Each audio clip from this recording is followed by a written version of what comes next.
Right now we're looking at 2.11 AR verbs. This is probably one of the most important concepts of Spanish that you need to understand. And so I really want to take time in this lesson. We're going to do a couple in this series. We're going to break this up into several parts.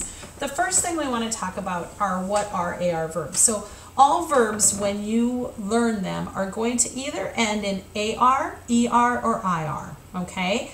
And so we're going to go ahead and focus on verbs that end in AR in Module 2. You're going to learn about verbs that end in ER and IR later, but right now we're looking at regular verbs that end in AR. We're also only looking at the present tense, meaning when we speak, we can say something happens right now. It happens in general. So I study every day. That's the present tense. Okay. I am studying today. What you can't say yet is what happened yesterday. So you can't say I studied yesterday. That's a different form. You can't say I'm going to study or I will study tomorrow. That's a different form. So all we're looking at is things that happen in general, and it's the present tense. Okay. We're looking at AR verbs and the regular verbs in the present tense. Now, we're going to have a pattern that you're going to follow for all of these verbs. So you're going to follow a specific pattern. I'm going to show you how to do that. So what we're going to do is we're going to take a verb that ends in AR. That's the ending form. It is called the infinitive.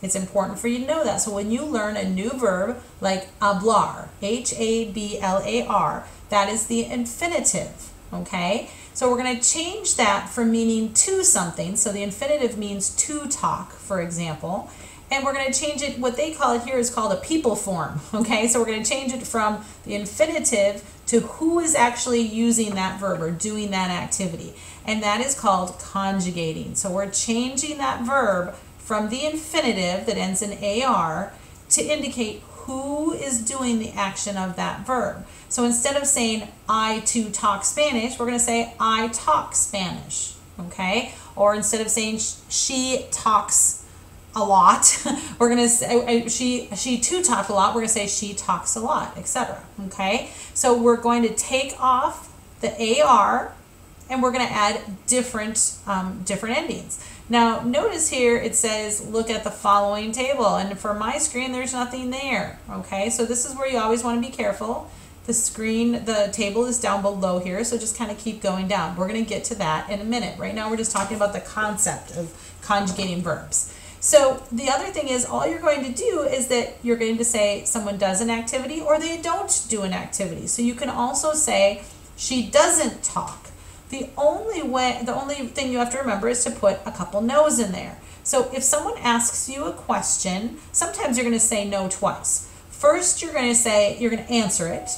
Okay, so do you play the guitar? No. And then you're going to have a no in Spanish to say don't play.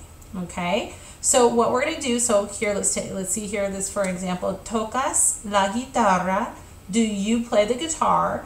You're going to say no. No toco la guitarra. No, I don't. No, I don't play the guitar. Okay?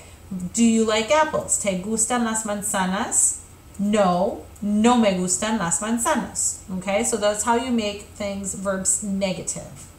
There's also, it's important to understand questions. Okay? So there's different ways to ask questions in English and in Spanish. Sometimes it just requires a yes or a no answer. Do you like this? Yes, I like this. Or do you need this? Yes, I need this. Okay. And sometimes they're open-ended questions. So right now we're focusing on yes/no questions. Okay, that you're going to work on. Okay. So again, like, does Joe need more money? Yes, he does. Do you want to go downtown? No, I don't. Things like that.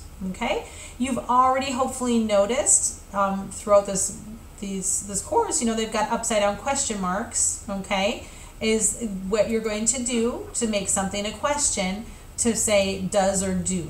Okay, so that indicates that it's going to be a question and not a statement. So this is just a summary of AR verbs, what they are, some of the vocabulary, and then you're going to refer to the next video, AR verbs part 2, to actually see how you change the verbs.